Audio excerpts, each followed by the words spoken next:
Just loading Twitch.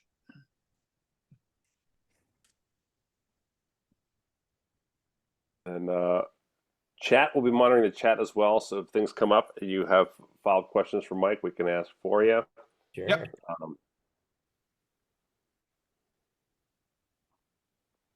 All right.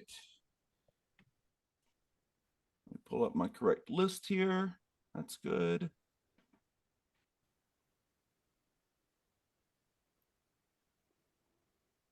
All right, here we go.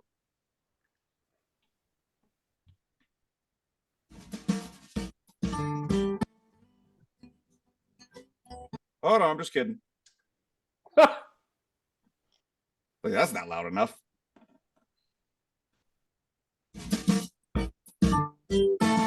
Oh, hello there. I'd like to thank you, the ice cream truck drivers. Thank you so much, ice cream truck drivers. Right now, I'd like to thank Dr. Scoop Little, Elfin Magic Scoop, Fifi, Frankie Stinky Scoop, Galactic President Scoop, Starman Scoops Alive, Ice Blue Scoop, I Want a Scoop Baby, Jacob Dicklinger, and Jake Schneider.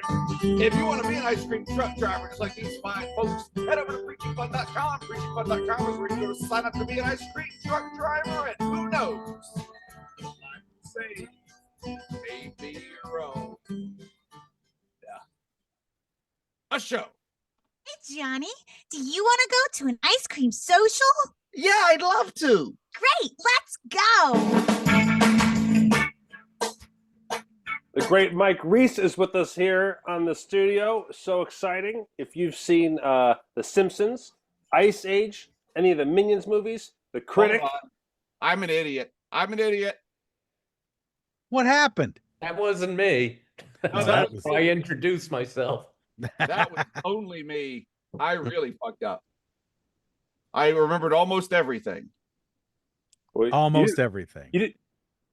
I got that part. I forgot to hit record on the Zoom. That's the big one. That's the big one. It really is. Sorry, everybody. We're going to take two right now. I'm just going to do this. That's just for me. I am terrible at this. Take two. Welcome to Nightmare. Take two.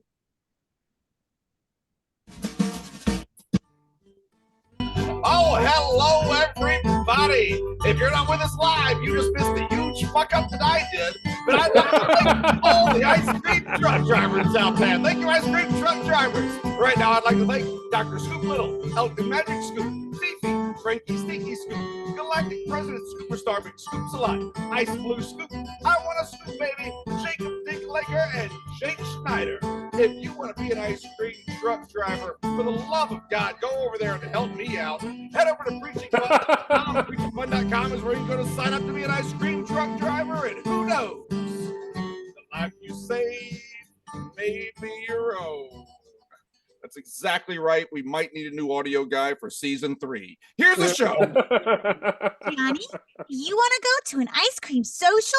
Yeah, I'd love to. Great, let's go. Comedy legend and cruise dinner mate. Guy, if you've heard of The Simpsons, Minions, The Critic, Ice Age, guy running The Tonight Show. Look, we have a comedy legend, Mike Reiss, with us here in the churn. I'm here to disappoint. Sitting over there, it's Paul. I'm Jacob, the audio guy. We're pretty fun. Yay. Mike, thank you so much for taking time out of your day to join us. You're on dry land. I am on dry land. I spend about 9 months a year on cruise ships now, and I just hate being back with you terrestrials. I am so spoiled. I should say I am a cruise ship lecturer. I am an entertainer on cruise ships, and they have me come on, and I go on cruise ships and talk about The Simpsons to audiences who have never seen the show. Oh, wow. I have to tell you that I was relieved because I went and saw your lectures when I was on the cruise ship with you, and you started cursing and making sexual jokes, and I was like, oh, this is great. I'm not going to get in any trouble for my magic show. Mike's going to take all the heat. That's it. It's it is I like it. It's the most restrictive broadcast you can do today, or entertainment you can do. You can't curse. I mean, I said the word crap. That was it. I said crap, and I saw two people walk out, and I said crap is the good word. And Oh, but that's it. You can't say crap, and you can't be political, and can't talk about religion. No. And as I'm going on to talk about The Simpsons, so I always think I can at least be as raw as The Simpsons. I mean, you would think, yeah. it'd be crazy otherwise, but I kind of like it. I like saying, all right, can I work in these parameters? Yeah. Well, you even said on it, one of the common questions you get is, why does Marge stay with Homer? Oh, And you told that story, and then the punchline of it made me go like, oh, okay, so I can get away with more than I thought on the yeah. cruise ship. I mean, the funny thing is everyone obeys these rules, and then the second you step outside and you break a rule, people love it. They love me. Oh, yeah. They're all grown-ups. Everyone has to talk so clean, and then these people go back to their rooms and they watch The Sopranos on TV. Exactly right. So, but tell the story of why Marge stays with Homer. Yes, all right, I'll tell. And it's people ask Julie Kavner all the time, why does Marge stay with Homer? And Julie Kavner, of course, is an award-winning actress, and she had a huge career before The Simpsons came along. So she needs motivation, and she needs to understand the character. And so I asked her, why does Marge stay with Homer? And she said, he's got a big dick. And I mean, not only to hear that, but to hear it in sort of Marge's voice. And I know she's not kidding around. I know that's what's in her head. Yeah. That's her motivation. Yeah. They still get into snuggle time quite often, even in these later seasons. 30 plus years in, she still loves a snuggle. Yeah. Yes, unlike my marriage. Yes.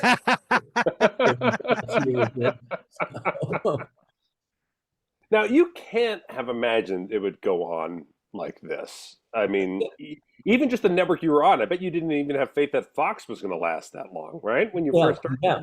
I mean, I've told this story on way too many podcasts, but it was when I got the call, they said, we're doing the show, The Simpsons. You want to come on it? And I said, why are you calling me? You don't know me. And then Sam Simon, he said, we're calling you because everyone else turned the job down. Wow. Nobody thought the show was going to work. Nobody thought the Fox network would be there in 6 months. We had one writer on The Simpsons whose father was a very famous comedy writer, wrote for Carol Burnett show and that kind of thing.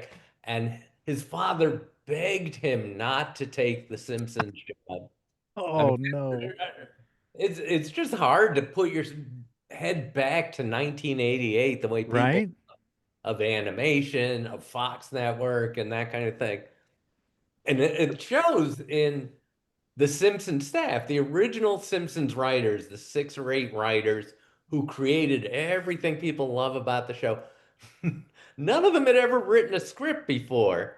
There were some joke writers and a couple of sketch writers, 2 sports writers, and one guy who wrote advertising copy. Wow.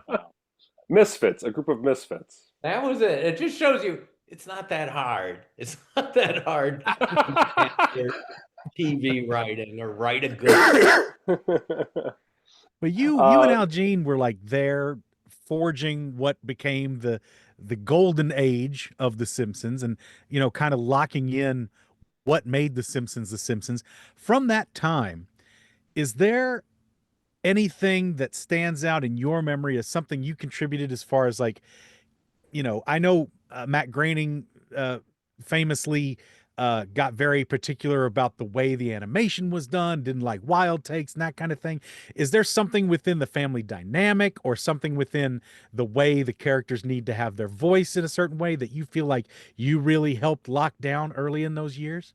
The only thing I think we did, it was certainly in The Simpsons, and you can see it as were cutaways, cutaway to a flashback and that kind of thing, and or Homer's imagination. But as soon as Al and I took control, we just went nuts with it, just because we have kind of short attention spans, and we just like doing that stuff. So, I mean, there's certain episodes we did. The last script Al and I wrote together for The Simpsons is the Sherry Bobbin show, the Mary Poppins. Yes. Yes. And that's nothing but cutaways. It is that is a wild out there episode. Yeah. Yeah. It's just super crazy and nobody objected. And so that's what I think we brought to The Simpsons. And then again, went even further with it on The Critic, the other show we created, which is just nothing but cutaways. We went even further when we created Family Guy, but Seth MacFarlane did it for us. But exactly. I've heard this. I've heard this from, I think, the other guy who developed the show with Seth MacFarlane, that he was inspired by the pace of The Critic. So we had one fan and he made $1 billion. I've got the DVD box set over there on my shelf. Great. So yeah. Now, and speaking of The Critic, I hear rumblings. I know Lovitz is very champing at the bit for a possible second bite at that apple. Anything you can share with us at a possible Critic reboot kind of thing happening? Yes, I don't think there's any reason to hide it. Lovitz got very interested. Now, Lovitz, of course, didn't want to do the show in the first. Right. Back in the day, he didn't want to be pigeonholed into animation, right? He created the show. First of all, the show, The Critic, I hope people out there know The Critic because I'll be talking about it. Oh, I love The Critic. It's Critic was my jam. Absolutely. We wrote it as a live action show to star John Lovitz. And just as we were writing it, I think and this is so stupid. I mean, we should have known more by then. We wrote the whole script, sent it to Lovitz, said, "You are going to do this." And he said, "I'm not going to do that. I'm a movie star now." And had just come out, and he had signed for 3 more movies. So he wasn't going to do it. And Jim Brooks is saying, "Look, we can get Marty Short. We can get somebody else." We go, "No, it's got to be Lovitz," which is crazy. Well, we. It's the only time anyone ever said that. Pick your battles, Mike. Pick your battles. It's gotta be John Lovitz. And he did wind up. Martin Short wound up being Jiminy Glick, being basically his version of The Critic, and was fantastic at it. But we had this meeting with Lovitz, and he's being so nice, but he's just going, "I can't do it. I've got all these movies to shoot." And as he's walking out the door, I said, "What if it's animated?" And he said, "Oh." And we said, "We can work around your schedule." That's how The Critic became animated. Any other animated project in history became animated that way, as sort of, here's the last creative decision we're going to make. Amazing. I mean, that paved the way for Lovitz to become the cinema star that we know today. So it's pretty great. John Lovitz is the Aviator. Lovitz was so funny because he would say it a year later. "I made 3 movies and they were 3 flops." I mean, it was shot. They all look like sure thing. One was City Slickers 2. The City Slickers was such a hit, and it was the movie North, and it was with Rob Reiner, who had never made a flop movie. Right. One of the biggest flops in history. And then something called Trapped in Paradise. So, so then he was happy he did it. Anyway, he didn't want to do the show. And now, just a few years ago, he's coming with, "I'll do it. I'll do live action," and blah, blah, blah.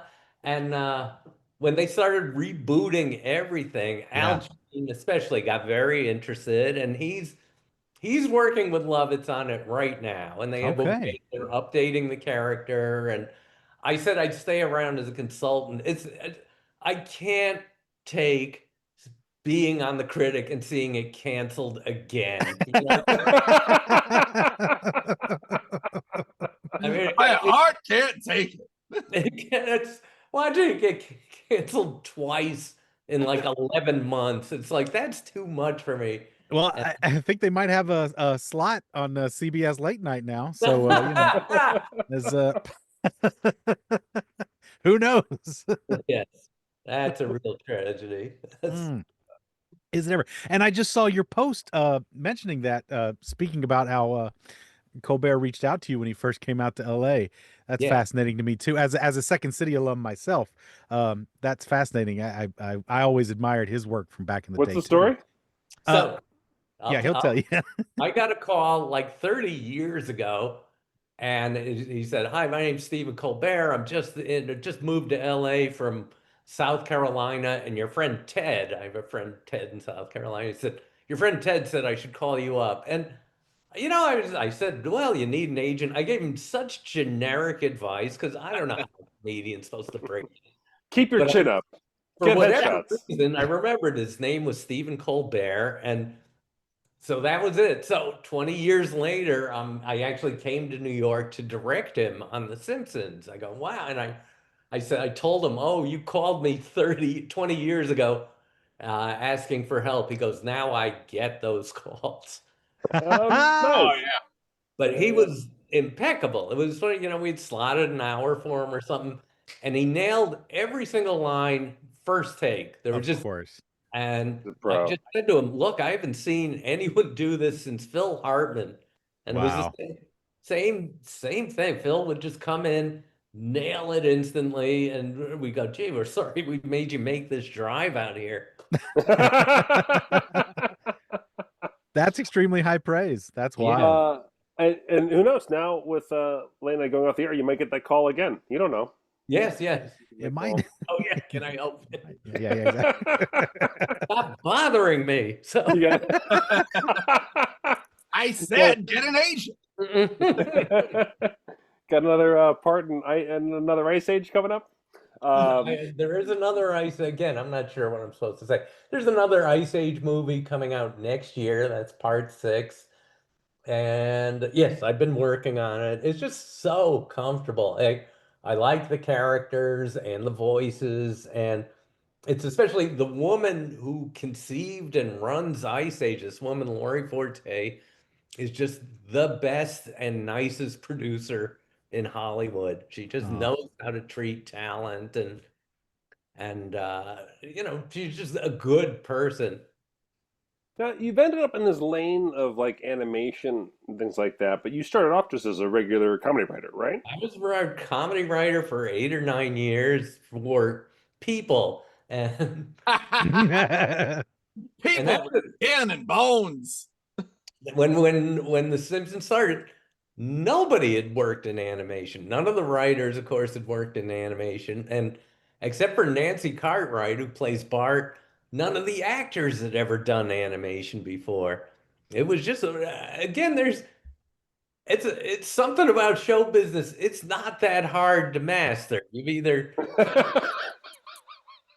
We've been telling people that we've got them fooled so far.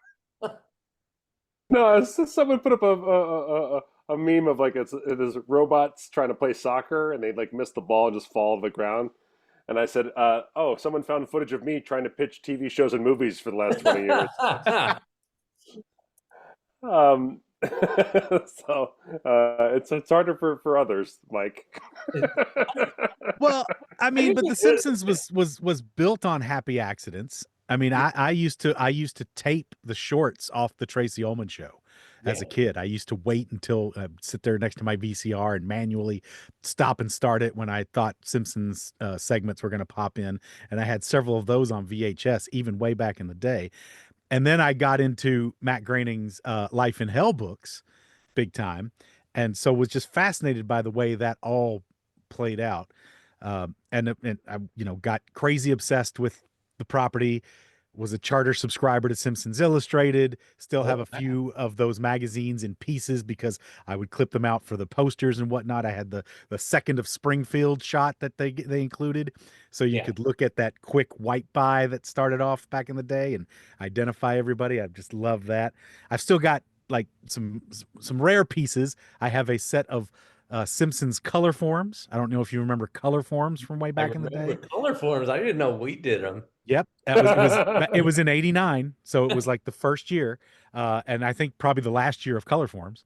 And I have that set. I have several trading cards and a lot of like cups and different things. I have Bart Simpson bow biters. Did you ever see those? A bow biter. Bow biter. They're designed to go on your shoes and clamp over where you've tied your bow. Yeah, I remember and those. so it's like a little Bart head that clamps over your bow as a kid, so you don't have to tie your shoes again. Mike, if you're fighting it, you can go ahead and fall asleep now if you want. No. But no. my point is I was There's slowly. A point. Wow. There is a point. My point is, he doesn't know what that word means, Mike. I was obsessed. No, I was obsessed, and I just wonder if you ever had a property as a younger person that got you that kicked up and worked up, that you really followed every little bit like that. There's nobody like you. Okay, not to my level, perhaps, but still.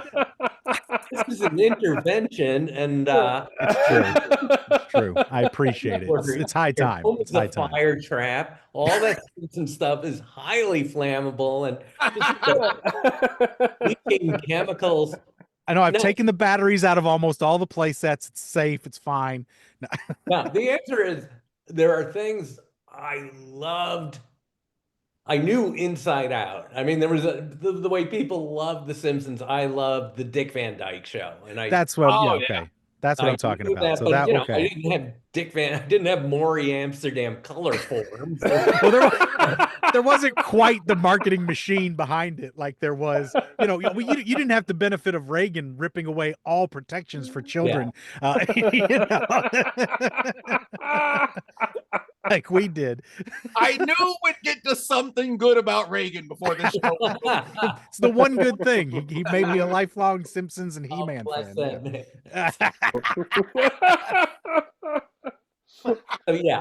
That is a show I knew insanely well as a little boy. As like a 10-year-old, I don't think the writers' credits came on till the end, but I could tell by the style of the show who had written it. So that's wow. Okay. So great. So yeah. And, so that kind of attention to detail. Yeah. Right. And then Monty Python came along when I was like a year in high school. And again, that was something, there wasn't a lot of merchandise, but I would buy the books and records, and that was about it. But I mean, I just don't like stuff. I don't have any Simpsons merchandise in this. So there is no one piece that you would ever like to acquire, or one piece that you found absolutely ridiculous or that sticks out in your memory as a piece of Simpsons memorabilia that you just can't believe got created, or you actually do desire. I just remember there's two things I remember. One is I think it was Simpsons. It may have been Alf. I worked on the show Alf. You worked on Alf, another favorite of mine. I've seen a lot of merchandise come and go, and I think it was Simpsons. Matt Groening comes in, here's the new Simpsons calendar, and we're looking at it and we go, every month has 31 days in it. It just it was very attractive, but it did not work as a calendar. I think I remember that. Yeah. And it went to print that way. Isn't that right? Yeah. I mean, we caught the error early. Okay. The other thing was the Simpsons, the original prototype for the Simpsons chess set. For some reason, Bart, I think, was the rook, let's say. And then the pawns were Milhouse. So the original set, you got 2 Barts and 16 Milhouse. I just said, no kid is going to want 16 Milhouses. So everything's Milhouse is back in pawn form. So they made the quick switch, and now Bart was the pawn, and you got a lot of those. So those are the 2 merchandise stories. No, I mean, this kills me, which was when I joined the show, probably towards the end of the first season, they gave me a garbage bag, a big garbage bag, like a janitor's garbage bag, full of first-year Simpsons merchandise. Yeah. And some of them I know must be very valuable. There are these early Simpsons T-shirts where they hadn't named Marge yet. So the shirts go, you know, Bart, Lisa, Homer, Mom. Holy smokes. Yeah, that's freaks like me would pay good money for that. Yeah. Yes, that's like a whatever Revenge of the Jedi kind of Exactly. stuff. Well, I had like this when garbage bag, I could not get rid of that stuff fast enough. I just gave it to everyone. Whoops. Yeah. Okay. because Oh no, I'm just showing people pictures of the chess set that you're. Okay. Yeah, I have that. One of them. And then Jacob, we're not going to do the fake ad. Just mark this as a commercial spot, and then we'll go to commercial. Yes. And we'll come back. Yeah, great. And we're back. Okay, so Mike, you actually told a story that I don't, I go back with David Silverman a little bit, and so we had him on, but I don't even think he knew this story. And I heard you tell it on the ship. But is it why are the Simpsons yellow? Oh, yes. So why are they? Yeah, people. You know, I've been doing Simpsons lectures for years, and I love doing Q&A because it's the only thing I know the answers to. I know no one ever stumped me with a question, and then one day, a 6-year-old boy goes, "Why are they yellow?" And I go, "I have no idea." I went back to the Simpsons. I go, "Guys, why are the Simpsons yellow?" And nobody knew. And I finally met the woman who made the Simpsons yellow because Matt had just drawn them in black and white. And then it went to the animation studio's color department. And it's this Hungarian woman just picked all the colors. She's the reason Marge has blue hair and red pearls. And she said, I made the kids, it's just the kids I made the kids yellow because there is no differentiation between their hairline and their hair and their skin. You know, there's no hairline on Bart, Right. Lisa, and Maggie. So I just picked this color that's kind of halfway between skin and hair. That's why they're yellow. Now there's a few. Oh, I want to tell this is a fun story I don't usually get to tell, which was the way we colored the characters. Besides that, we said, gee, we need people of color. We need black people on the show. And we said, well, we're not going to make a thing of it. We'll tell the animators, I guess basically the animators in Korea, make random characters black. You know, we won't assign, you know, that way we won't stereotype them.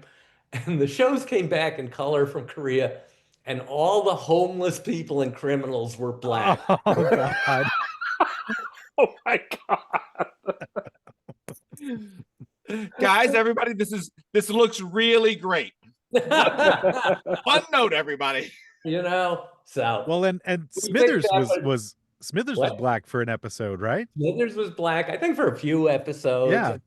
It just looked wrong that this one, you know, sort of fearful toady to the mean old white man was black. So we made him white and gay, and that's the way God does it too. So exactly the same thing. Yes. Now, I also remember you talking about one of your big breaks. One of the first celebrities you got to write for was Meat Loaf, right? He's the one who helped you out and put you over the top there. Yes, I got this job. By the way, I always leave these guys out. Every good job I ever had in my life came from these two guys, Max Frost and Tom Gamble, who turned them down. My whole career is their rejects. So I got The Simpsons because they turned it down, and they got me a job working for Gary Shandling. But the first job they ever got me was writing a movie for Meat Loaf. Meat Loaf, the rock star, Meat Loaf. Yeah, you know. Meat Loaf. We're not confusing him with the other Meat Loaf. Mike. Yeah, so Mr. Loaf, if you're nasty. I wasn't writing for the hot entree. I was writing the hungry man's rock star. Oh, if only I could have gotten the gig writing for the hot entree. I was so excited. It's my gig for life. So Al Jean and I, it was our first showbiz job, was writing a movie treatment for Meat Loaf called Fat Men from Outer Space. And I think it was based on a kid's novella. And so we wrote this movie treatment. We turned it into the office. his secretary said, Mr. Loaf is not in today. That's what they call him, Mr. Loaf. Yes. He said, come back next week and Mr. Loaf will give you your check. And we came back a week later and the offices had been cleaned out and nailed shut. There were boards over the in case they owed zombies money or something. And that was Meat Loaf skipped town to avoid paying me $1,800. Like a bat out of hell. Yeah. Gone. That's it. It's been 40 years later. Meat Loaf died just a couple of years ago, and I remember thinking, my first thought was, well, I guess I'm not getting that money. Not seeing that 1800 ever. You got to put a claim in with the estate. I mean, I was gonna say, sure you sent a letter to the estate, but you're not crossing your fingers. Yeah, I'll show up at his funeral and kind of grab jewelry off the corpse. I'm sorry, this is awkward, but he does owe me $1,800. And then the Mike, phone rings. The phone rings. It's Lovitz, and he goes, "Fat Men from Outer Space. Where's the script?"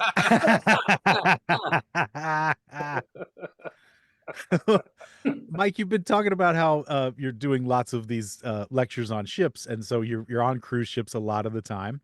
Yes. But you also engage in some pretty interesting out there tourism on your own. Yes, I did.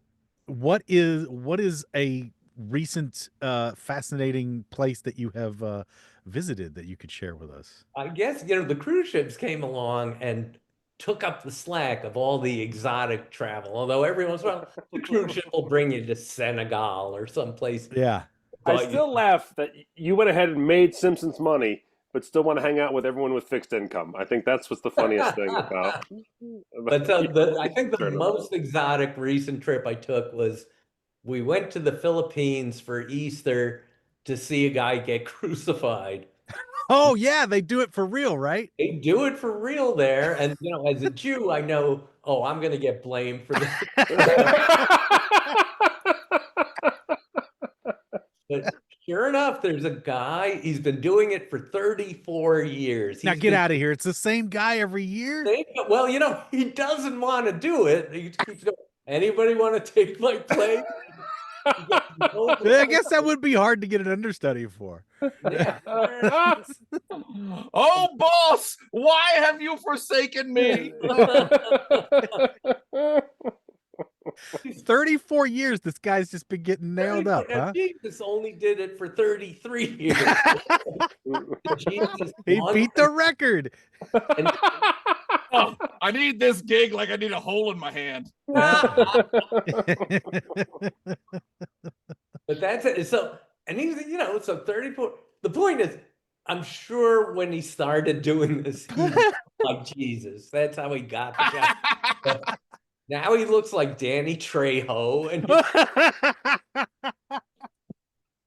that guy has the creepiest profile on Tinder when he sends out his pictures. and he only works one day a year.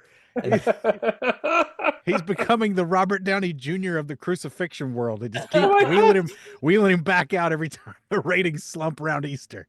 They got the meme writes itself for It's a Living.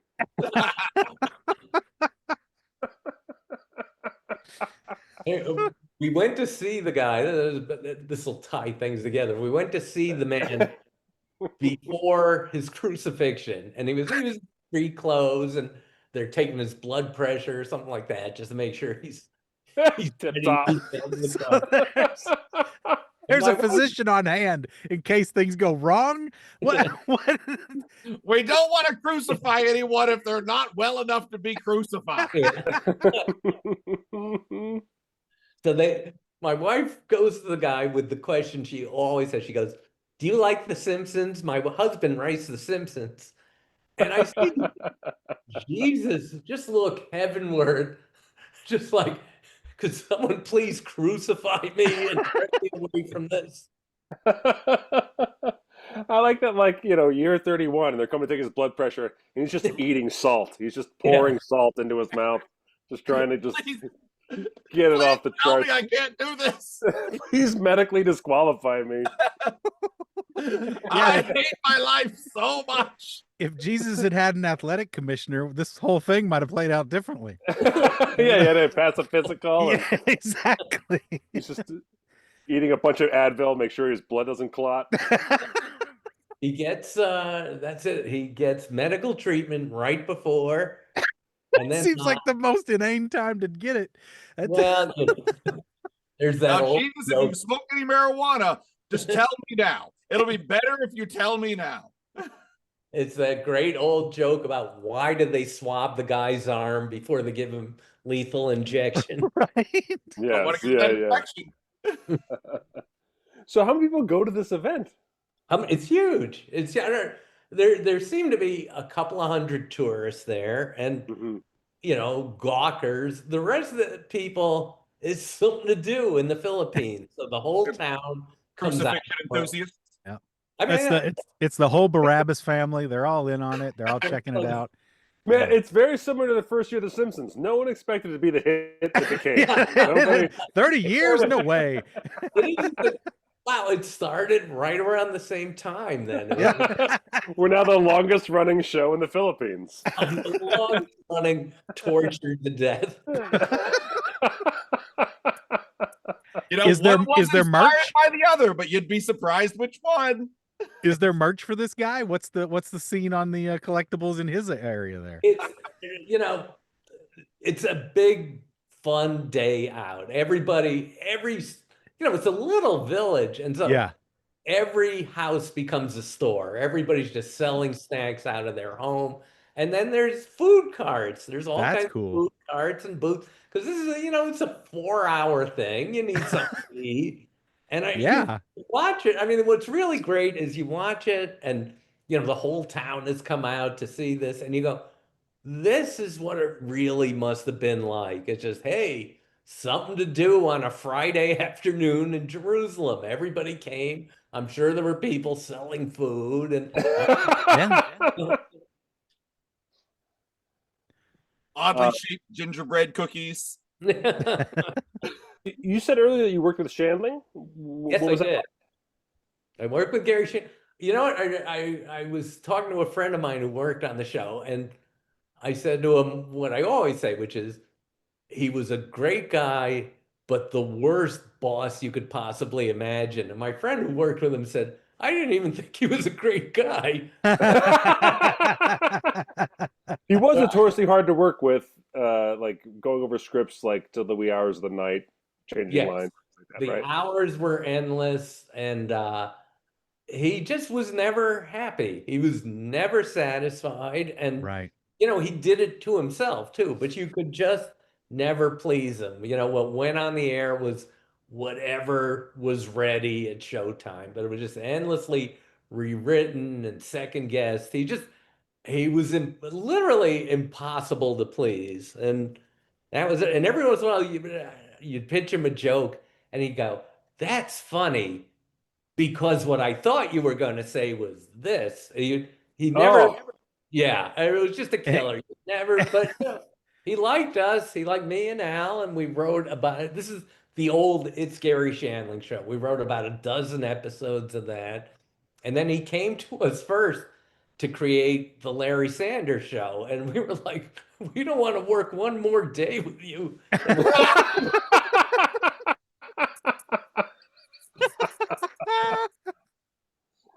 And that's you made room for Judd Apatow, so that's what happened there. Yeah. Judd has, just made his life a tribute. Somebody called him the widow Shandling, but Judd has dedicated his life to preserving Gary's legacy because Gary treated Judd well. He just respected his talent, and he's literally, he may be the only person he ever treated well.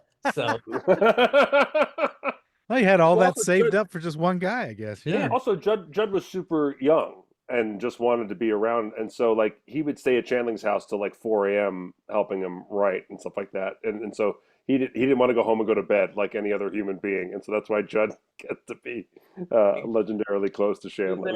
Judd before Larry Sanders, he worked on the Critic. He's somebody I met when he was 20 years old. And he's great. He's great. I think he's a very nice guy on top of being this industry. But yeah, you could see that talent very early on that he could do good stuff and do a lot of it. Yeah. And you, how did you end up working with Joan Rivers? Was it just when she subbed on the Tonight Show, or did you work with her outside of the Tonight Show? No, just on the Tonight Show. It's 7 weeks a year. She would come in and host the Tonight Show, and I loved her because she would give us a list every morning. We'd have a list of topics for that night's monologue. It was very good just to see someone so organized and directed, and she liked our jokes, and she did our jokes. That was just a pleasure. Because Johnny Carson, again, Johnny Carson's legacy was similar to like Michael Jordan, where like while they were in the peak fame, they're like the most likable people.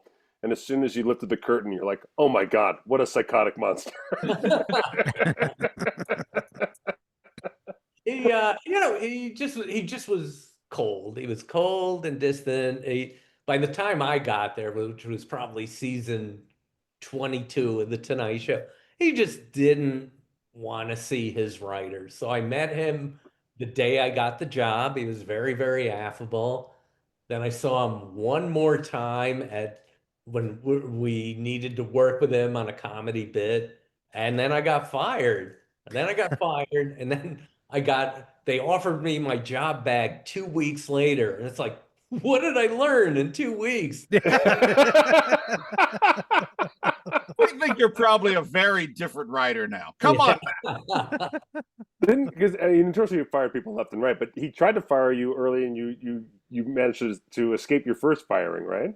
Yes, this is the story. I had written a really bad Karnak. Now, I've told the story that they expected 60 jokes a day out of you. 60 and I hated it every day and said, just why don't you ask me to do 10 really good jokes? But no, you had to do 60, which meant anything that came out of your head went on paper, went to Johnny. And so we had done 60 Karnaks, and maybe 10 were good and 40 were bad. And for some reason, they picked the very worst Karnak.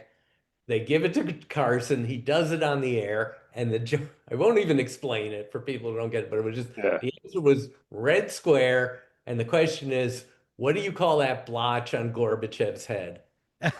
Right. That's the reaction it got. The audience didn't even hate it because they didn't realize it was a joke. They're just kind of there going, well, comedy will be here any minute now. And this is going to be great. But Carson would have fired me that night, except he didn't know my name. I had just started working there. And so my job was safe. And then 6 months later, he's doing Karnak again. And I look at the jokes they've handed him. He just had them on a sheet in front of him. And they've given him that red square Gorbachev joke again. Get out of here. I go, well, now I'm going to get fired because now he knows my name. And he went on the air and he did the joke and it got this tremendous laugh. And I just go, oh, I mean, it's really somebody was trying to get you fired again. That joke ended up on the pile. Weird, but it was an epiphany, which we can all appreciate, which is the idea. Oh, there's no science to this. No. None of this. There was a perfect lab experiment. Do the same joke, same comedian, same studio, basically the same audience, and get these wildly different responses. Well, you must see it all the time on cruise ships. Yes, yeah. That's amazing. Doesn't get many responses, no matter what. Yeah, I'm pretty consistently disappointing. Yeah. I'll tell you a cruise ship story, which was I was on this cruise ship and we were sailing, I don't know, from Ghana to Cape Town. And the audiences were great. They loved me. We had a really funny cruise director. They loved her. We get to Cape Town. Those people all get off. A new group gets on, and they don't laugh at anything.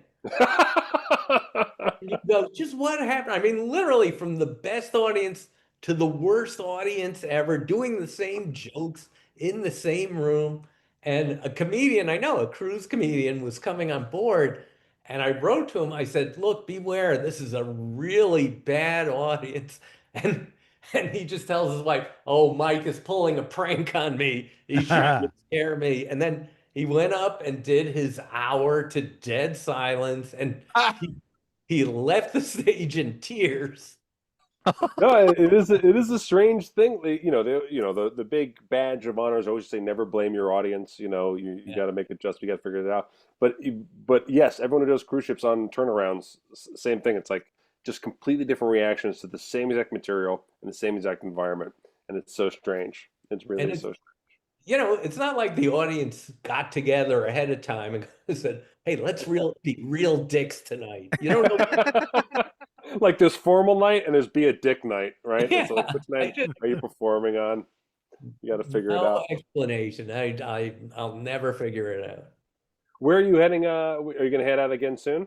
Yes, this is the longest I've been on land, all of July, and I really, I don't like it. I have to buy groceries and make my bed and stuff, and you don't have to you don't finish eating, just get right up from the table and walk away. Yeah, walk away.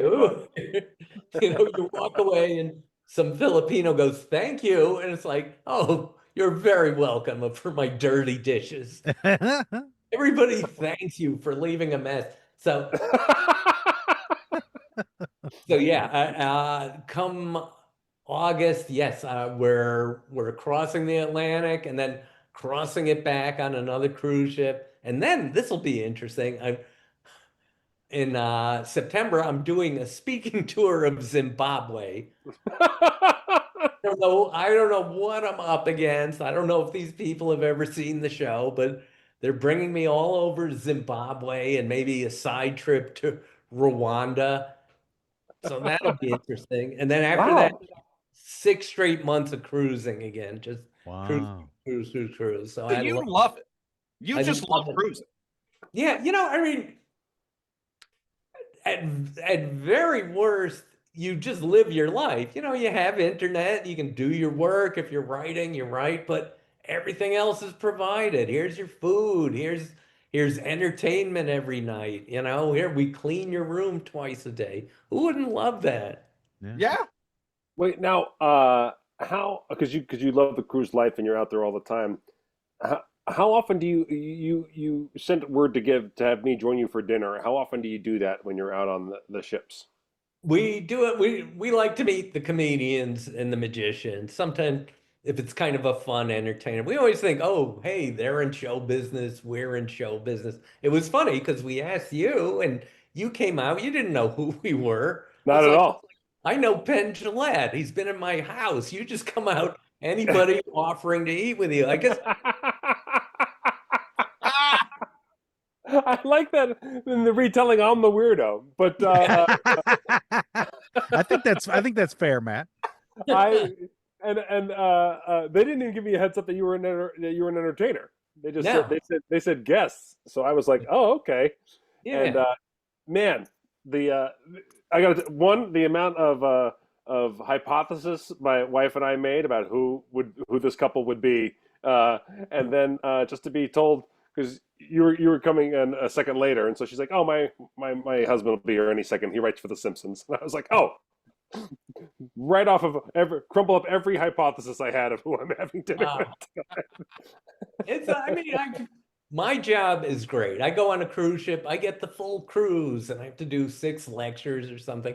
But the poor entertainers, you come on, you're there for what, 3 days or 2 days, and they'll put you on in Mogadishu and put you off in Baghdad, and there's I don't know if you know this guy, Tony Darrow. He's a comedian we've seen many times where he goes, I have to get on a flight after this from Tijuana to Mumbai. And it's like, oh, that's not a great life. That's rough, yeah. No, it's true. Like both, I'm going to your lectures and just having like really cool stuff to talk about, and then having dinner and people joke around with was great. It really was awesome. So I was very, very grateful for the invitation. Just curious if I was special, and I'm not. So that's good to know. That's it. I mean, I thought you'd know someone would tell you who we were because all the people you know and that kind of thing. But Oh, do you even know? They awkwardly just turned the screen and showed like whatever your cruise ship picture is. oh, okay. You know, so they go, these guys, the Reese's, and it just showed me your photos of when you come on board, and I was like, no, that's super helpful. Thank you so much. We could have been Kathy Bates in Misery. You know? We were very excited. We heard on this show, we heard both sides on this show. We heard the first side before he had dinner. Yeah, we did before and after on this episode. And a whole cliffhanger and everything. It was great. Yeah. It did not turn out the way any of us guessed. Mike, I really appreciate you taking time to hang out with us, man. This was a blast. Thank you so much, Mike. You're a funny guy and a legendary career. So really cool to come have you come on and tell stories. Oh, it's my pleasure. Oh, Paul, did I show you? Did you see behind me on the wall? That's my platinum album from Simpsons Sing the Blues. Get out of here. Wow. That's my only piece of merchandise. That's a pretty great one to have. It's a good one. The album outsold Meet the Beatles. It sold like 5 million copies. And Jeff Martin, the Simpsons writers who wrote a lot of it, goes, this is an album nobody listened to twice. Bought it on CD and cassette. Paul would like to make you a very disappointing offer for that. I don't have it anymore. I've purged my physical music media, sadly, after so many moves. But that's one thing I had to. But that's fantastic. And I just, again, from the bottom of my heart, thank you for helping be so instrumental in creating something that means so much to me and so many other people around the world. Simpsons is just such a remarkable touchstone thing that I mean, if you find a Simpson fan, you can find a friend a lot of times, you know? Well, that's gross. So Mike, this is like, when I sat down to dinner, you were making this awkward. So well, I don't know. But this was the thing. Like well, Matt's gonna tell you. Like as soon as Matt told me, I was like, as soon as I sat down to dinner and you told me who you were, I was like, my comedy partner's gonna be so pissed that I have no questions for you, Mike. I have nothing. I actually say one of the things I know you hate, which is that my kids love The Simpsons. I know you hate when people say that. You love it. It's just been great. It's been a super gift, and everybody at the show, 300 of us, just every day, I'll say this, every time in the past 36 years, I email Al Jean or he writes to me, it always ends with, can you believe this? We can't believe our good fortune all these years on. Yeah. Excellent, Mike. Well, I hope I get booked on the same cruise with you again soon. Oh, I'd love to. I'll bet you will. Yeah. All right. Well, thanks for coming on, pal. Bye-bye, everybody. Thanks, you. Mike. Bye. I'll tell you who else is going to write something that's so magical that Paul is going to make it super awkward later, and that's the following sponsor. Today's show, Matt and Manly's Ice Cream Social, is brought to you by Pete Doe's Filing Services. That's from Rich Scoop in 2024. That's Pete Doe's Filing Services. Hello, my name is Peter Doe. I provide filing services for feet. If you have feet that need filing, I will file them. Many people come to me looking for a way to organize their paperwork. That's not me. I file feet. And by file, I mean I use a file, an emery board, on your feet. I'm a feet filer. I am Pete Doe, the foot filer. You want Pete Doe's filing service, just come to me. I'll file your feet. I'll whittle them down to nothing if that's what you want. I can do that. I go really fast and just take you down to the bone if that's what you're interested in. But I don't necessarily do that, But come to Pete Doe, you'll have a nice toe. That's my saying. Pete Doe's filing service, foot filing, the finest foot filer this side of the Mississippi. That's right. I entered Hey Scoops to check out. Nailed it. Look at this Galactic President Superstar is quick with the gifts. Oh, wow. That is a classic moment from Dumb and Dumber when his nasty. Oh, that's the grinder on Dumb and Dumber. I got it.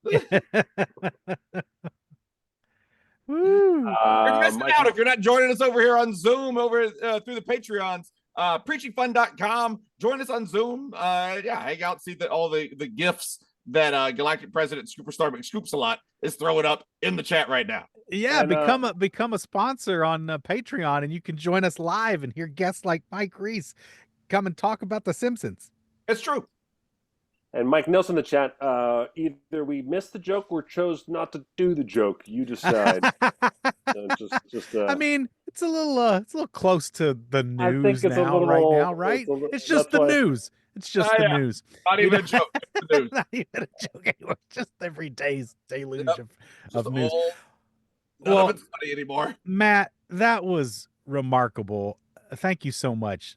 He is such a good storyteller. He's such a funny guy. 13-year-old me is flipping the fuck out. I'm telling you, man. You know, he has the same name as one of the Simpsons creators.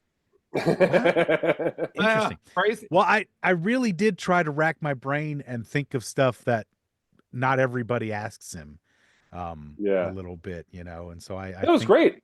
We got the crucifixion bit. Right from because he engages in really wild tourism. I didn't want to bring up. I don't know if you guys know this. He went on that Titanic sub before the tragedy. He went on that thing 3 times before the tragedy. Oh my God. Yeah. I wasn't We gotta get him back on. We gotta no. Hold on, send him a link right now. No. But he is a very adventurous tourist. That's the fact. Clearly. Yeah. He went on 2 tubs duct taped together to watch the Titanic. And he's got a picture. He's got a photo of him looking out the little portal at the front of the Titanic under the ocean. It's amazing. Screen, right? There wasn't even a porthole in the thing, right? It was a screen door. Just like you had to put on your own goggles and stick your head through this mesh. Stick your head out. All right, put these goggles on and hold your breath. Yeah. So I mean, the guy is clearly super adventurous, even still. And I think, you know, like a lot of the people in the comments, who was it that was mentioning it? What did they mention? Able to find it. Well, they were just talking about how. Oh, here it is. Ranch Slunk was just talking about how joyful he is with every response, even recounting his failures, just how much, you know, mirth is still there, even in looking back on the times that were tough and whatnot. The guy's just got a joie de vivre that's, you know, kind of unstoppable. Yeah. Yeah. I really relate when I heard the lecture and he told the Meat Loaf story of Meat Loaf sticking them, you know, and packing them with stuff. I was like, boy, do I relate to that. Yeah. So yeah, he's a gem. He's a gem. He is. Well, again, thank you so much for making that happen, Matt. That was, of course, that was super awesome.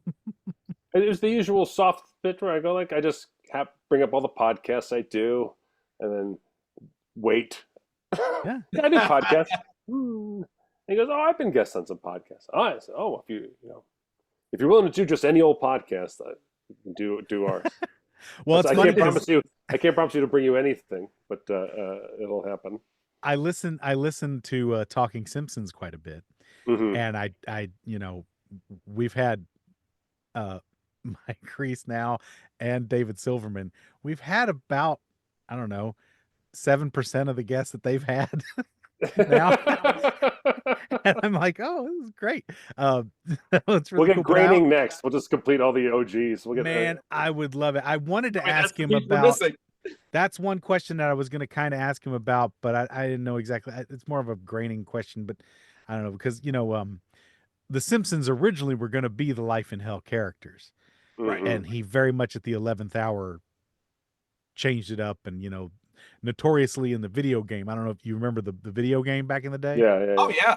Whenever Marge would get electrocuted, 4-person video game in the arcade. Yes, the classic Simpsons the arcade game. Whenever Marge would get electrocuted, you would see the bunny ears under her hairdo. Do you remember that?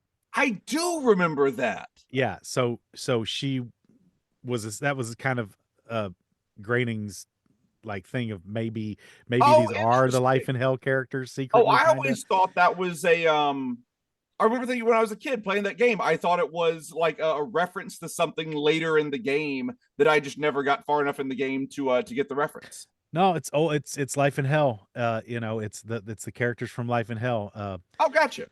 Yeah. So Bongo still is the rabbit with the single ear, the young one who's basically Bart, shows up in the trees and stuff, and yeah. Oh, And cool. the Binky is the main male rabbit, and then I didn't ask any of that. I know I can't remember can't remember the female rabbit's name now all of a sudden, but I kind of wanted to ask Al if there was ever a chance for a Life in Hell animated stuff, maybe like an Akbar and Jeff's Guide to Life or something like that, but I don't know. But yeah, and of course all the Simpsons were named after Matt's family. But not all of his family. I think most of them. I think he left out, like, he has a real brother and sister who aren't, like, there weren't enough Simpsons characters. Oh, sure. Okay. Simpsons is a smaller family than his actual family. That makes sense. Yeah. And I only bring that up because it's like, it was proof that he was like, just the Simpsons were like a last minute dash idea. Right.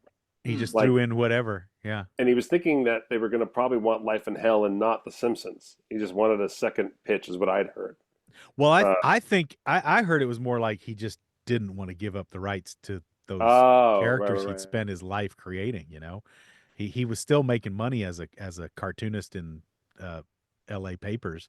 Right. It wasn't, Simpsons money, but what is. But yeah, I think it was more of a protecting his IP than anything. Yeah. Originally. Yeah. But man, oh man, what a career. What a career. And we didn't even talk about any Futurama. We didn't talk about any, although I don't know how involved he's been in with Futurama. Yeah, there you go. There's Marge getting her ears exposed. In the chat there. Pretty cool. Yeah. And yeah, there was always that possibility. And then of course, the conceit initially with the Simpsons of Homer actually being Krusty. That's why they look so similar. And we talked about that with David for a moment. David Silverman. So there were some early on plans like that got abandoned, but man, I could talk Simpsons forever with him. That would have been, but this was great. This was perfect. Longer than it needed to be. You could just talk Simpsons forever. It was perfect. Yeah, it's true. I could kind of talk Simpsons forever. It was just perfect. So yeah, man.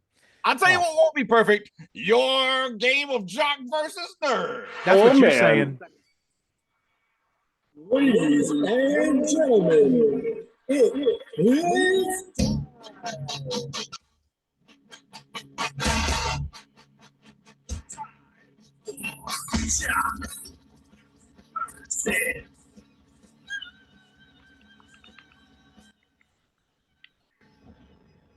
Explosion of Simpsons trivia.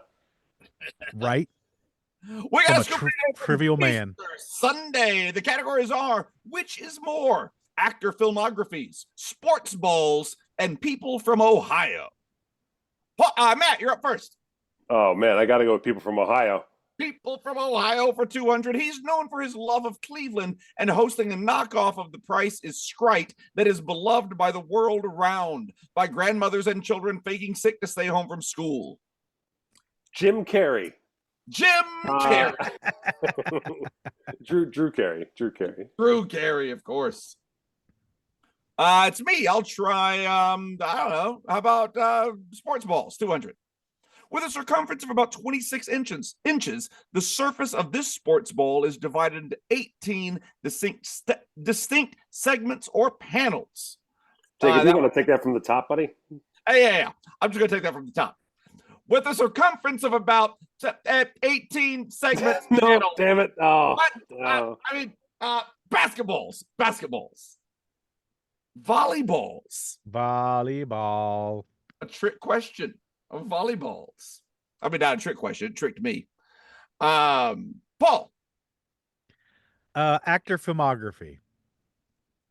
Top Gun, The Saint, Willow. That would be Mr. Val Kilmer. Val Kilmer is correct. I saw this in early March, a few weeks after the first time I thought about him in a decade, and he dies. Yeah. The Saint is Can my. I give you a list of people to think about, please? Oh, it's a short list for me. Just me. Think about me. We all know the list. We know everybody knows the list. Oh no, there is no list. Go ahead. Actor filmographies, please. 400. Billy Madison, Dirty Work, Dr. Doolittle. Also Jim Carrey. Oh my. Oh wait, I was gonna say Adam Sandler, but wait, I'm wrong. No. Oh, This is the 1998 Dr. Doolittle. So Matt, don't be thinking of Rex Harrison either. Oh, it's being so Matt, what you want to think here is like, someone who was big at that time that could show up and do John Lovitz? Norm Macdonald. Do bits. Maybe do bits about O.J. Simpson. Norm Macdonald is correct. That's me. I'll try people from Ohio, 400. I loved the Shane Gillis ending his bit with Norm Macdonald's joke from when he hosted the ESPYs. So funny. That whole bit, his whole routine was pretty damn good. It was. He killed it. Yep. Living proof that there is no God, this multimillionaire celebrity asswipe is known for boxing, acting, pro wrestling, hawking a shitty sports drink, tasering dead rats, and filming a suicide victim he found in a Japanese forest and posting it on YouTube. Is that true? Mm-hmm. It is. That was a big controversy. Yeah. That's why I signed off on him then. Also because he gives me a bad name. There's your hint. There's your hint. No, I know it's one of the Paul brothers, but there's Jake and Logan. It's a 50-50 it ain't you. It ain't you. Well then, Paul hint strikes again. I'll go Logan Paul. Paul's. We got it down to a 50-50, Paul. Why wasn't that good enough? Paul wants to make sure that you and I succeed, Matt. We're keeping this game interesting. We're keeping this game interesting. That's what's happening. Very interesting. Paul, you're up. I'm gonna go actor filmographies for 800. I'm going for the gold. Commando, The Terminator, Predator 2. Okay, so this one's a little tricky.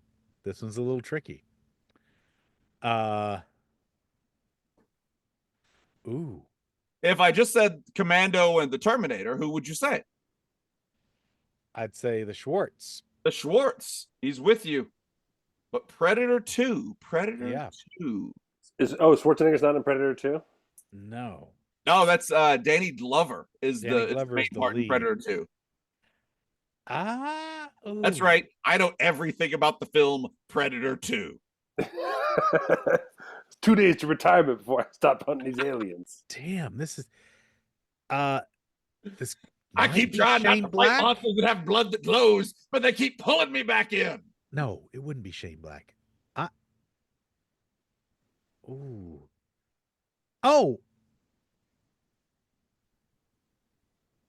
fuck. If you have an answer, now would be a great time to give it. Right. Now I'm thinking it might be Sean Bean, but not Sean Bean. Pass.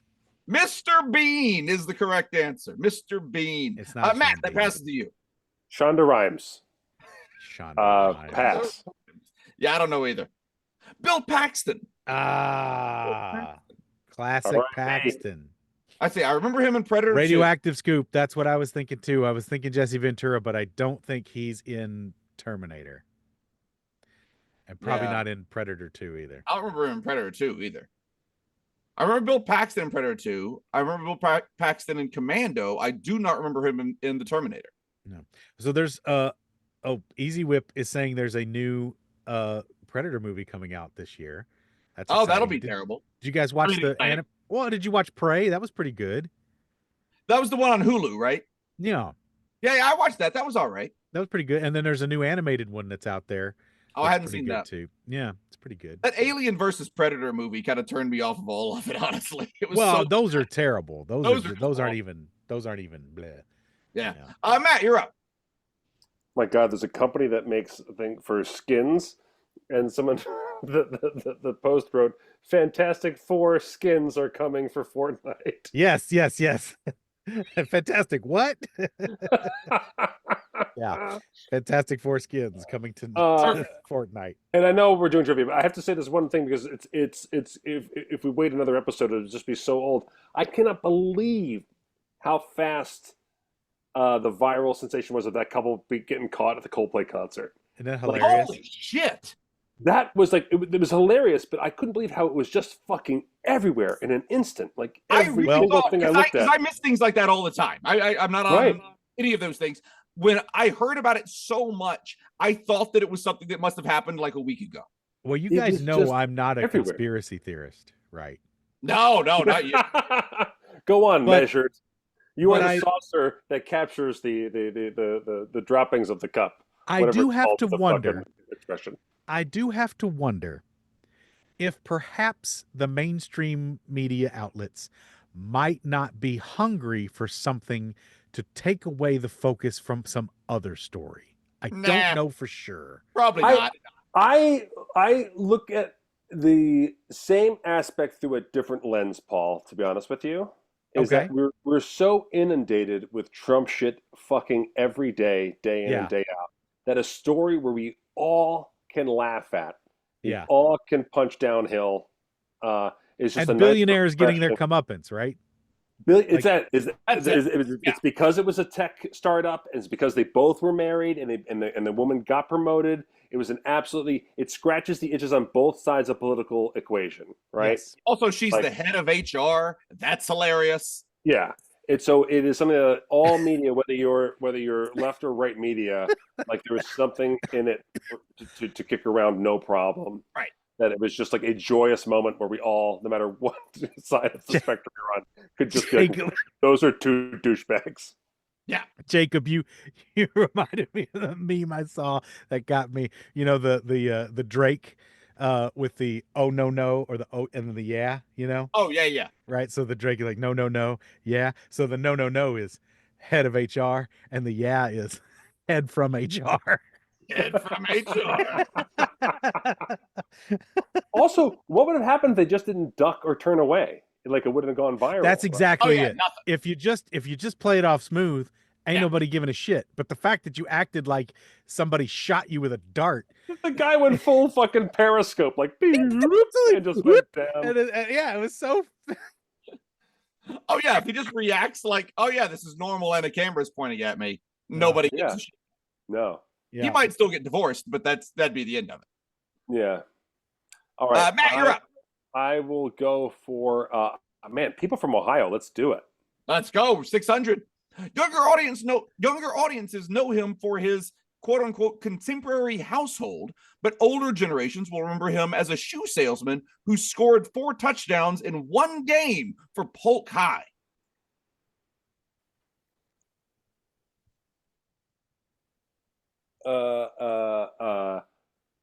This is Al Bundy, right? But the actor's name? Yes. The actor's name is Paul, give me a hint. Okay. A horse is a horse, of course. Ed? Okay, now what's the last name? I'm spacing on the last name, honestly. Yeah. All right. Do I have to know the last name? We all know who I'm talking about. It's Al Bundy. It's Al Bundy. Yeah. Ed O'Neill. I was spacing on that last name. Ed Spacey. I would have done, the actual Confident Jeopardy move, which is you just go, who is Ed? And you just let it go. Right. Like the judges have to take it from there. See if they take it. Or like, who is Al Bundy? Yeah.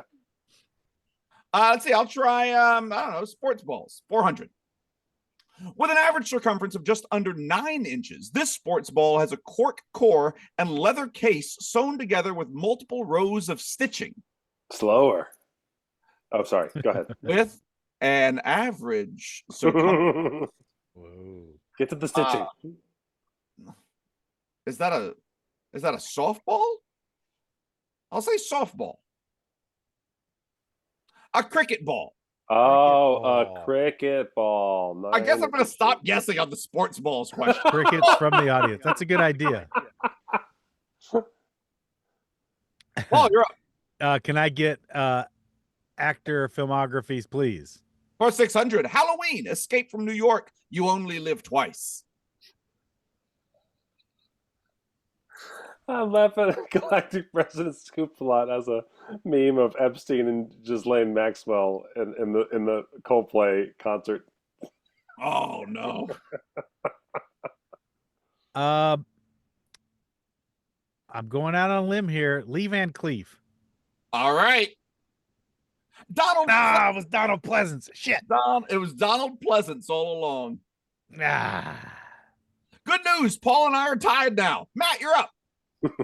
Now it's just about avoiding daily doubles for me. That's right. And there are two of them out there. We got all of Which Is More, two of them in sports balls, and one from people from Ohio. I'll do Which Is More for 200, please. All right. The number of countries on Earth as of March 2025, or the number of bones in a regulation adult human body. Oh, man. Regulation. That's a good way to phrase it. Do you know either of these numbers, Matt? I know they're both roughly in the 200s. Okay. Yes. I'm going to go with bones in a body. I think it is bones in a body. I think countries on Earth, I think, is only in the one. Close. Yeah. No, it's 200. Nope. 195 countries, 206 bones. Look at that. Yep. Roll the bones, baby. Roll the bones. It's me. Fuck sports ball. People from Ohio for 800. I like when you repeat a phrase you just made up, Paul, like it's an expression that we all know. What? Roll the bones? Yeah. You don't know roll the bones?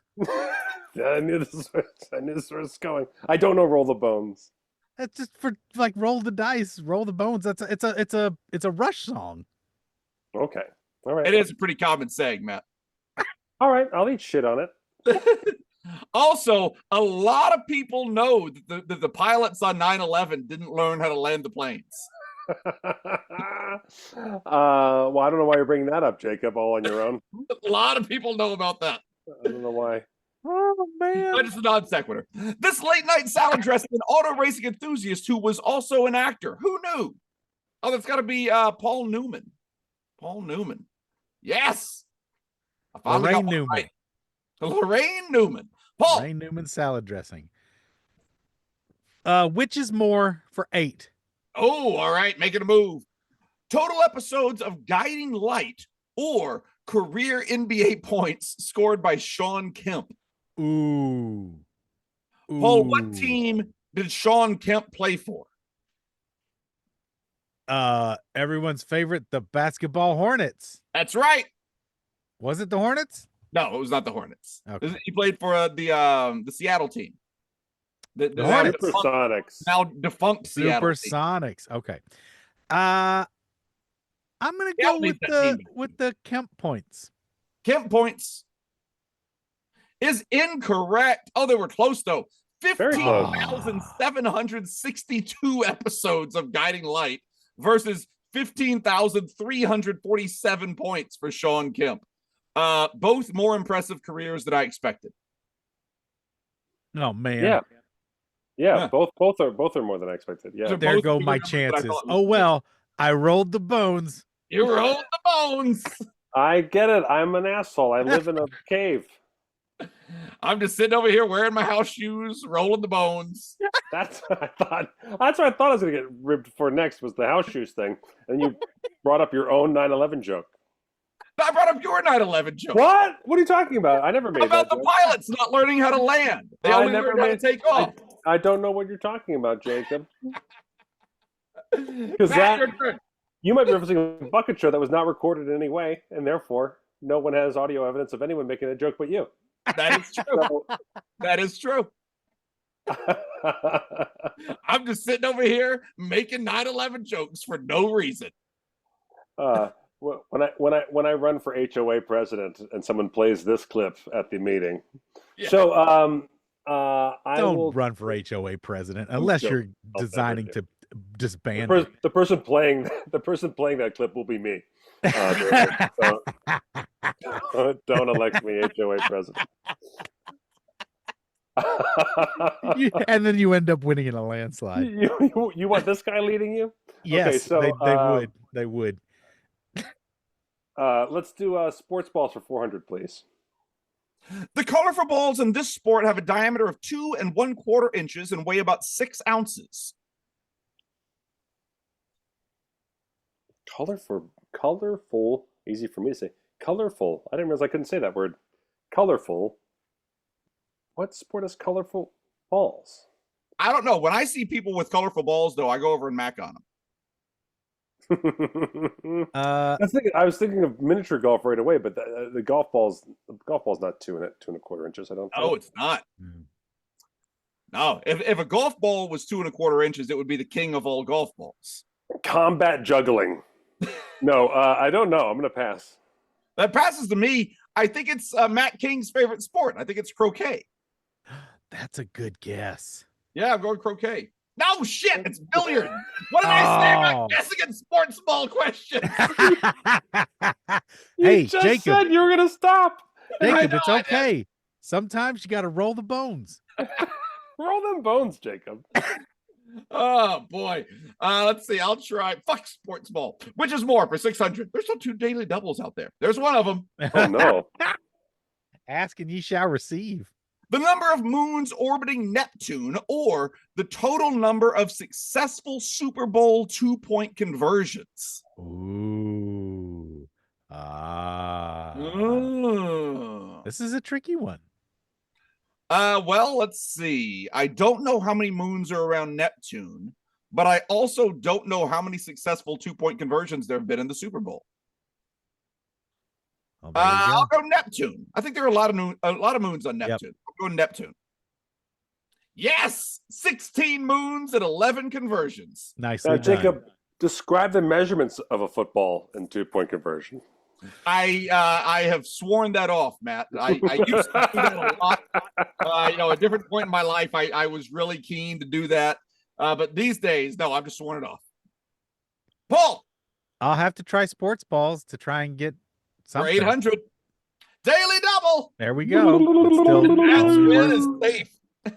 Yeah. The PDF I downloaded from one of the leagues governing this sport says they allow 2 different ball types, cloth or foam. It also erroneously mixes up circumferences and diameter, but they are in fact both 7 inches in diameter. Yeah. Cloth or foam balls. Croquet. 7 inches? 7 inches. That's like this long. Jacob, Yeah. What? we're gonna get kicked off Twitch for that. Oh boy, Hey, a Twitch. 7-inch ball.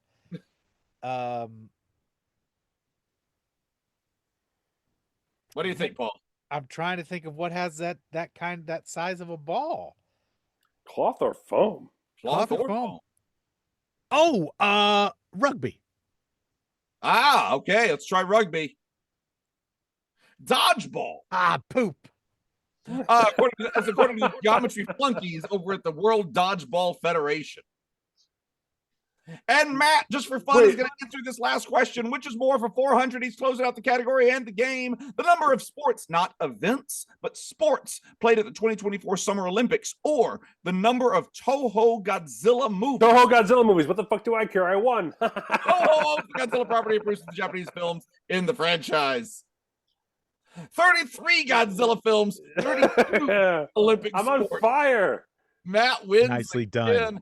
Me and Mike Reiss 1,800 can't points lose. from Matt Donnelly. He's the winner. 600 points for me. I'm in second place. Paul, negative 2,000 points. He sure did try hard. That's from Keister Get Sunday. out of here. Thank you, Keister Sunday. If you want to send us a Scoopardy or a Price is Right Jock versus Nerd, or an Obelisk Jock versus Nerd, or just send us some Scoop mail, head over to heyscoops.com. Heyscoops.com right there on the homepage. You can do all of those things. You can also, while you're over there, buy yourself some tickets to Scoop Fest. It's pretty great. Yes. You should I'm do it. back. Oh, Matt was gone. Matt Yeah, I was gone. You should sign up for Scoop Fest right now. I would hope many of you in the chat right now are signed up and locked in for Scoop Fest. We want to see your bright smiling faces out there in Las Vegas. It's going to be a wonderful time. A weekend full of magic, mayhem, surprises galore. It's always the highlight of our 18 months. The three of us have a great time, and it's because of our wonderful community. And you saw it here again today. You guys, even just chatting amongst yourselves, are coming up with some awesome bits. We're spoiled with you, Scoops, and we love each and every one of you, and we want to see you in person. So come on out to Scoop Fest. Yes, it's the highlight of our year. It will not be the highlight of your year. Just so you know, it's really self-serving. It's just for our us. highlight. I mean, yeah. Did we get all of the sports ball questions wrong? Like all 4, right? I believe so. Yeah. I think so. Yeah, Those were tricky. Oh yeah. Oh no, because I personally missed 3 of them. And Paul missed the dodgeball one. So yeah, that's all 4 of them. There you go. I want to thank the following people who all are completely yellow because no one drew their hairline. Gizmo Scoop, Greater Sunday Scoop, Gravel Scoop, Green Wolf Scoop, Greg Recton, Grill Sergeant Scoops, Hatchet Scoop, Heather McLaren, Helga Murray, Holly Marshmallow Lightly, House Dad Scoop, High Lion Scoop, and I don't have a scoop name, Ian Michael Lewis, Ice Cream Sandwich, Ice Blue Scoop, Ice Blue Scoop. I want a scoop, baby, whichever one that one is. James Litvak, James McAfee, Jared Martin, and Jason Weingarten. I want to thank all of the following Scoops who you may refer to as Red Square. That would be Kate Vorwald, Keith Corning, Keith Robert Corning Scoop, Ken Tinsley, Kevin Earls, Kevin Collar, Kimchi Douche Scoop, King Scoop, Kiwi Fruit Scoop again, Kyle Wells, Kyle Coles, L.A.J., Latter Day Scoop, Lauren Izzo, Lauren McDonald, Little Red, Lauren Oliver, Luke Scoop Skywalker, Richard, Macho Scoop, Randy Sprinkles, Mama Ninja Scoop again, and Mandy Ablea. I want to thank the following people who won't work another day with Gary Shandling.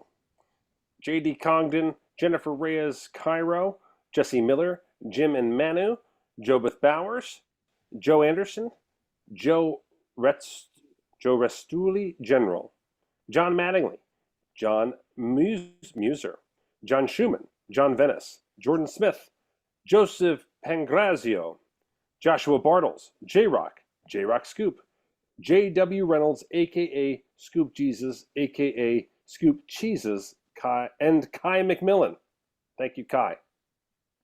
Big thanks to all these Scoops who are pretty sure they are 35th in line for the Crucifixion show. Marble Tulip Scoopy Tree, Mark McLean, Mark McLean, Matcha Ice Cream Sunday, Matt Slengren, Matt Scoop-O-Fail, Matthew Dugan, Matthew O'Sullivan, Matthew Smeal, Max the Ginger Scoop again, McTits, Michael Cook, Mike Lush, Milk Leg Scoop, Minas Hellsand, and Mifa Riva. And the following Scoops all know more about Paul's life and career than Paul does and are going to ask him a whole lot of questions about it, comment on it, and show him all of the action figures that he has based on Paul's life. The action figures.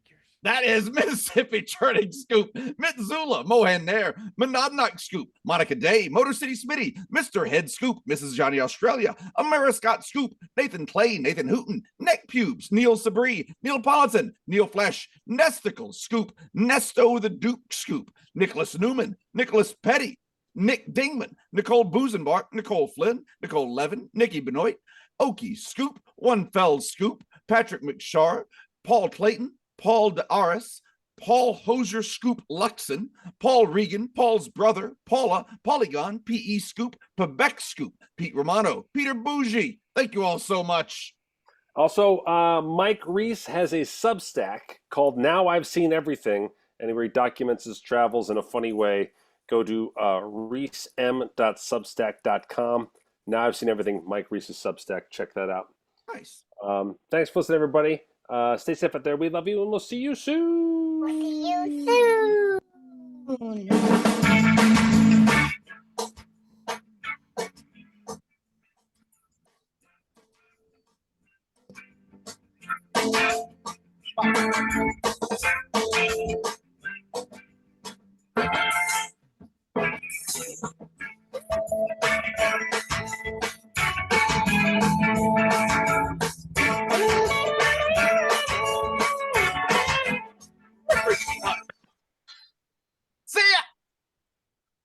Nobody stopped recording yet.